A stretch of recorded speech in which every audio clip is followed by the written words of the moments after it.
Maintenant, mon but derrière, c'est quand même de revendre. Dernièrement, j'ai fait une revente, j'ai revendu un de mes biens, j'ai touché un billet de malade mental. Bonjour à toutes et tous, j'espère que vous allez bien. Et si on allait sur le terrain, je vais vous emmener sur un de mes chantiers. On est en train de transformer une maison en 5 appartements et on y va en AK-47. Yallah! Elle est vraiment très agréable à conduire. Moi qui avais que des merguez avant, tu verrais les voitures que je conduisais, mais laisse tomber. Et ça fait du bien quand tu peux t'acheter une bonne petite caisse, tu vois. Yes, bah là on arrive bientôt, on est dans le Val d'Oise, on se dirige dans le secteur de Roissy-Charles de Gaulle, un secteur que je privilégie pour investir dans l'immobilier parce que c'est une assez grosse zone de chalandise. Et là on va voir un de mes immeubles qui est en rénovation. J'ai fait l'acquisition de cet immeuble dernièrement, cet été plus précisément. Je vous cache pas que c'est très prenant, il y a des fonds à injecter, mais bon, on n'achète pas une bonne affaire, on la crée. Je pense que tu es au courant, si tu le sais pas, bah on n'achète pas une bonne affaire, on la crée. Et là bah, c'est ce qu'on va aller voir, comment je fais pour diviser des logements dans une maison. On va voir aussi le chantier, le bordel que c'est. On va aller voir les artisans. Il y a des artisans qui m'attendent sur place. Et ces artisans-là, il faut que je discute avec eux. Il faut que je leur fasse un tour des appartements. D'ici quelques jours, je vais avoir un retour de ces artisans. Le but, c'est de me chiffrer ce qui reste à faire en travaux. Alors moi, j'utilise une stratégie qui est assez particulière et très classique. En vérité, c'est contradictoire, mais au lieu de faire appel à une entreprise généraliste, je fais appel à des artisans dans leur domaine. Électriciens, plombiers, peintres. Pourquoi? Parce que j'aime bien avoir des artisans qui maîtrisent leur activité. Pour moi, quelqu'un qui touche à tout, c'est quelqu'un qui touche à rien en vérité, tu vois. Je veux pas un bricoleur du dimanche, je veux quelqu'un qui maîtrise la peinture, je veux quelqu'un qui maîtrise l'électricité. Par exemple, l'électricité, ça rigole pas, il y a des normes, tu vois. Donc c'est important d'avoir vraiment un peu les meilleurs dans leur domaine. Et quand tu as les meilleurs dans leur domaine, bah, tu arrives à faire des choses qui sont très bien. Attention, c'est pas si simple, faut coordonner. Mais bon voilà, donc là, direction secteur Roissy-Charles de Gaulle. On va aller visiter un petit peu ce chantier et on en discutera un petit peu sur place. A tout de suite. Mais non, j'ai oublié les clés. J'ai oublié les clés. T'as vu la veste que j'avais tout à l'heure là? Rien à voir, je suis dégoûté. C'est un traquenard. En tant qu'ancien perceur de coffre, aucune serrure me résiste. J'essaie de repérer où est le trou, il est là. Je l'ai fait plus d'une fois. Hein. Non, elle n'est pas ouverte. Pourtant la clé elle tourne. Hein. Bah ouais, c'est ça le pire. Hey! Alors maintenant, attends, faut que je vois si j'ai la clé d'ici. T'imagines le mec, il est propriétaire, il a même pas le double, il a même pas les clés, il a même pas... Non, en fait ce qui s'est passé c'est que comme les artisans ont besoin des doubles des clés, donc j'ai fait plusieurs doubles, donc je leur ai donné, mais moi j'ai oublié le mien dans mon autre veste. Ça fait qu'on arrive et j'ai pas les clés pour ouvrir, c'est un traquenard. Mais je crois que si ça c'est la porte d'entrée, vous allez m'appeler patron. Ah je suis trop fort, je suis trop content, c'est un truc de fou. Je suis arrivé, j'avais pas les clés, j'étais comme ça, je dis mais j'ai pas les clés, ça va chef? Tu vas bien? Bon. Ça va être chirurgical. Alors, ce qu'on va faire, c'est qu'on va faire un tour direct. Tu connais les lieux, Imran. Par contre, il n'y a pas de lumière, c'est relou. Il n'y a pas beaucoup de lumière. On refait tout l'électricité, quoi. En fait, je t'explique. J'ai été voir la mairie, ils m'ont autorisé à faire 3 appartements officiels. Maintenant, ça veut dire que j'ai fait appel à un électricien que je connais bien et qui j'ai déjà travaillé sur d'autres chantiers. Il me fait les compteurs avec Enedis, tout ça. Chacun son compteur. Mais tu connais, il y a beaucoup de travaux. Bon, moi, ce que j'aimerais ici, c'est refaire les sols, tous les sols. Ouais, tu veux mettre les parquets ou tu veux faire les... Parquet, ce que j'ai peur, c'est qu'il y a du ragréage à faire, peut-être. Et ici, éventuellement, on peut refaire du parquet. Ici, alors ce qu'on fait, c'est qu'on fait du parquet ici. Ouais. Et salle de bain.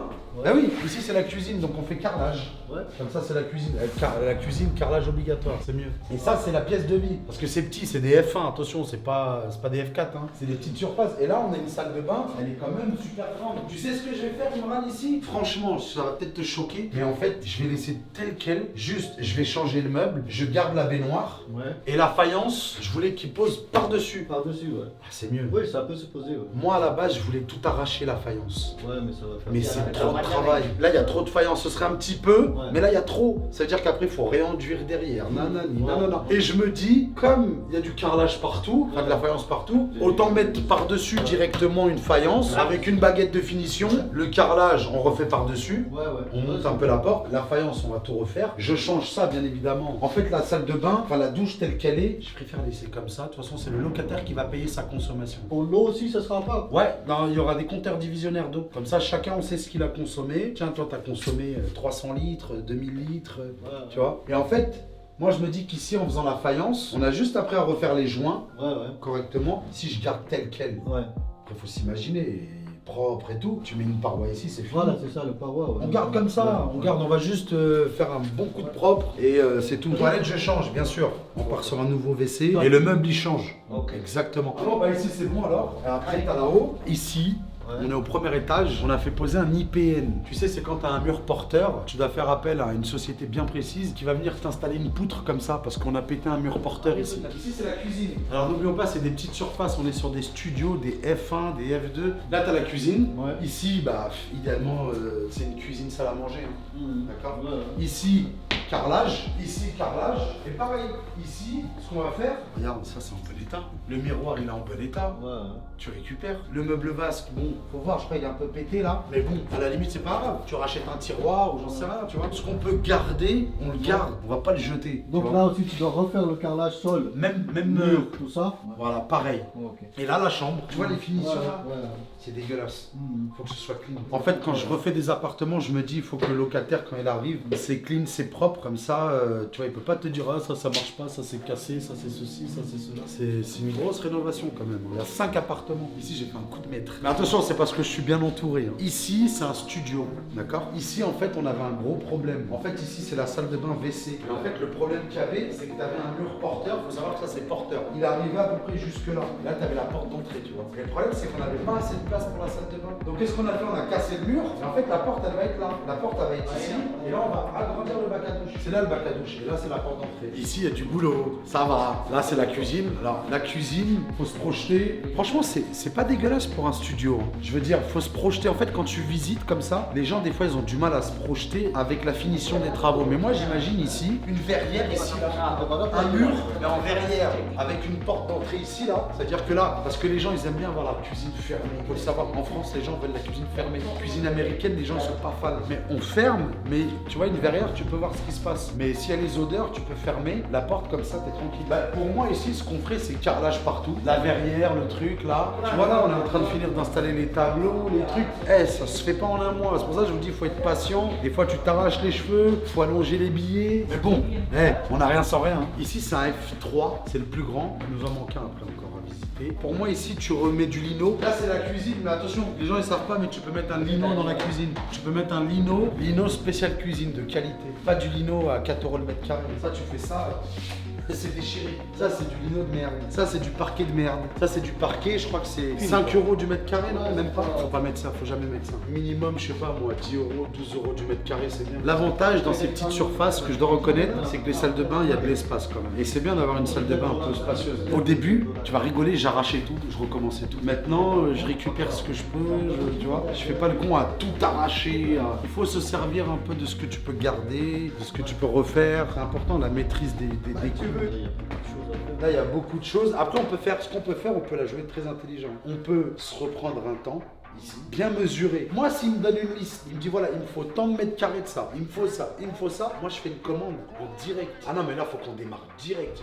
On va rentrer dans le concret direct. C'est les meilleurs artisans du 93, ça. Non, vraiment, là, Imran, il me dit son prix. Je sais pas, il va me faire un retour demain, j'en sais rien. Voilà, c'est ça. On attaque. Ok. Et il y a le dernier appart dehors, et puis c'est bon. Allez, let's go. Alors, ouais, ce qui est super intéressant ici, c'est qu'on a du volume. Ça, c'est une maison de base. C'est pas un immeuble traditionnel. Des fois, les gens ils se disent ouais, mais comment vous faites un immeuble dans une maison? Vous savez qu'il y a beaucoup de maisons qui sont transformées en immeubles et légalement. Il y en a partout comme ça dans les zones pavillonnaires, des biens avec plusieurs logements. Le plus important, c'est que ce soit bien fait dans les règles de l'art. Maintenant, bon, je peux pas t'expliquer comme ça dans une vidéo comment on fait pour diviser. Parce qu'attention, il y a la mairie, il y a les autorisations, mais il y a des combines, pour passer sous les radars. Ça veut dire quoi? Ça veut dire qu'aujourd'hui, moi, je suis en mesure de te dire comment diviser une maison sans passer par la mairie. Attention, tu sais, la mairie, ils peuvent te faire chier, vraiment, attention. C'est juste qu'il faut être malin avec la mairie. Il faut pas faire des choses illégales. Si tu es dans l'illégalité à diviser sans demander d'autorisation, tôt ou tard, tu vas être dans la merde. Moi, je t'incite pas à le faire et je t'empêche pas à le faire. Je te dis juste que si tu veux diviser une maison comme ça, arrête de croire que tu achètes une maison et yallah. Il faut des plans, il faut une stratégie, il faut se renseigner avant la mairie, il faut être technique. Tout ça, c'est dans mon programme. LDR, la méthode, logement de rapport. À terme, il faut savoir qu'une fois que tous les travaux seront finis, t'as vu sur le côté là-bas, je peux faire une extension, je peux monter encore, faire un appart. appart. Ici, en gros, on attend à peu près 6 000 € de revenus locatifs pour un crédit à 1800. 6 000 € moins 1800, tu vois la différence, ça te donne le cash flow brut. T'imagines bien qu'après, il y a des choses à payer. Bon, on fait le dernier appart. Là, j'ai quelqu'un qui va me dégager la chaudière. Ici, on refait une cuisine, faïence, carrelage, salle de bain, cuisine. Ici, on refait le parquet ou du lino, j'en sais rien. Ici, on est dans un studio. Peinture générale. Tu sais que les luminaires, le parquet, tout repeint, ça change. Les petites surfaces, c'est ce qui se fait de mieux. Alors, je ne fais pas de F4, de F5. Je reste vraiment dans les studios F1, F2 parce que c'est ce qui se loue de mieux. Je prends des locataires en général qui sont soit en couple, soit tout seul parce que ça correspond. Une petite surface comme ça, tu mets pas une famille. Un studio, tu mets une personne ou un couple, grand maximum. Tu sais, il y a des gens, c'est des fous. Hein. Ils louent ça à une famille. Il y a des gens, ils louent un studio à une famille. Ici, on refait la salle de bain et on remet le toilette parce que c'est petit. Hein, on peut pas... Et après, de la faïence. Il y a 5 apparts. Il y en a 3 officiels que tu peux revendre par lot. Les 2 appartements pirates, entre guillemets, ils sont rattachés aux 3 appartements officiels. C'est-à-dire que si demain la mairie elle arrive, elle dit mais monsieur, vous avez fait 5 apparts. Non, nous on est capable de lui dire non, c'est pas 5 apparts, c'est 3 apparts. C'est juste qu'il y a 5 entrées. Bon bah voilà, super, bah voilà, rapide. Hein. Des fois c'est long, hein. Mais ils sont déjà venus. On bosse ensemble depuis longtemps, tu vois. Ils sont déjà venus, ils ont déjà fait un tour. Je t'ai dit, ça fait quelques mois que j'ai acheté ce bien-là, que j'ai fait financer ce bien-là. Il me manque à faire tous les sols. Tu vois, il reste du boulot, attention, hein. Il reste du boulot. Hein. Yeah. Ici, ce que je peux faire, c'est des places de parking. J'ai la place. Je peux également diviser le terrain et vendre une parcelle. Ça, c'est intéressant. En fait, ça, c'est vraiment des biens à multipotentiel. Parce que comme il y a de la surface, il y a plusieurs apparts, tu as du terrain. Je peux vendre une parcelle pour peut-être construire une autre petite maison. Je peux faire plein de choses. Surtout qu'on est dans une ville. Alors, je peux pas donner le nom de la ville, c'est mieux parce que voilà, c'est pas le but. Mais la ville où on est quand même à 3 km de Roissy-Charles de Gaulle. On n'est pas à 3 km des avions, 3 km de l'aéroport. Ça veut dire que on n'a pas trop de couloirs aériens ici, bizarrement. On a de la chance. Mais la mairie ici, c'est une petite ville. Et justement, ils ont envie de redynamiser la ville. Tu sais, ils essaient de construire et tout et tout. Et donc, ils sont favorables pour la division, pour vendre une parcelle. La seule règle, tu sais, j'ai parlé avec le maire directement. Il m'a dit, la seule chose que je vous demande, c'est que ce soit fait correctement. Je lui ai dit, pas de souci. Ce sera fait dans les règles de l'art correctement. Tu peux diviser, vendre une parcelle. Voilà, il y a de la surface. Maintenant, c'est pas le but. Je te cache pas que mon but dans ce projet-là, c'est vraiment de finir les appartements, qu'ils soient nickel chrome, de tout cleaner, vraiment, d'aménager un espèce de petit jardin où les gens peuvent venir se poser, profiter. J'imagine un petit endroit où tu peux faire des barbecues, tu vois, accessible à tout le monde. Maintenant, mon but derrière, c'est quand même de revendre. Dernièrement, j'ai fait une revente, j'ai revendu un de mes biens, j'ai touché un billet de malade mental dessus. J'ai touché un billet, c'est même pas un billet, j'ai touché une somme à 6 chiffres, une très grosse somme, mais parce que voilà, j'ai bossé, j'ai charbonné, et je te cache pas que de plus en plus, j'ai envie de partir là-dessus, d'achat-revente. Parce que le locatif, ça y est, j'ai donné, c'est bien le locatif, je pense qu'il faut en avoir, j'en ai. Maintenant, j'ai envie de partir dans d'autres choses dans l'immobilier. Et selon moi, aujourd'hui, l'immobilier, ce qui rapporte quand même le plus, c'est l'achat-revente. Ça, c'est clair et net. Maintenant, l'achat-revente, est-ce que toi, qui me regarde derrière la caméra, tu peux partir sur de l'achat-revente? J'ai envie de te dire oui, mais ça va dépendre. Est-ce que tu as de la trésorerie? Est-ce que tu peux emprunter? Et l'achat-revente, c'est pas du locatif. Quand tu arrives chez une banque pour lui demander un financement, je te dis un exemple, à 400 000 €, pour de l'achat-revente, tu as intérêt d'avoir au moins 150 000 € à poser sur la table. Alors que le locatif, pas besoin. Tu arrives, tu demandes un financement, on va te demander les frais de notaire. Tu vois ce que je veux dire? Donc pour moi, l'achat-revente, soit tu démarres dessus avec des petites surfaces, pas très chères, ou soit bah en fait, il n'y a pas de règle. La règle, c'est qu'il n'y a pas de règle. Ce qui me va à moi va pas t'aller à toi, et inversement. La seule chose sur laquelle on est d'accord, c'est qu'on veut de la rentabilité. C'est qu'on veut pouvoir générer des bénéfices dans cette histoire. Parce qu'il y a des crédits, parce qu'il y a des locataires, parce que c'est de la gestion. Donc on veut pas faire tout ça pour gagner 150 € par mois. Moi, ça ne m'intéresse pas. Donc si j'investis dans l'immobilier, si je fais tous ces travaux, si je me casse la tête, c'est pour espérer toucher entre 3 000 et 4 000 € de cash flow, je dis bien de cash flow, de bénéfices tous les mois. Et je le disais dans une vidéo, il faut accumuler les investissements. Celui-ci, c'est mon 3e. Parce que bon, j'en ai revendu un, je vais vous en parler, mais je l'ai revendu et j'ai touché un billet de dingue. Et je me suis dit, mais la plus-value que j'ai faite là, en locatif, je pourrais jamais la toucher. Jamais. Même en 5 ans de locatif, tu vois. Mais si toi, tu as envie de faire ce projet-là, diviser une maison, faire des appartements dedans, pouvoir générer plusieurs loyers, avoir du cash flow et un jour convertir ton salaire par des loyers, tu sais que l'immobilier, c'est l'investissement le plus sûr. Un des plus sûrs en tout cas. Même en en temps de crise, faudra se loger. Donc je te conseille vivement de te lancer dans l'immobilier. Clique sur le lien, accède à une vidéo où tu vas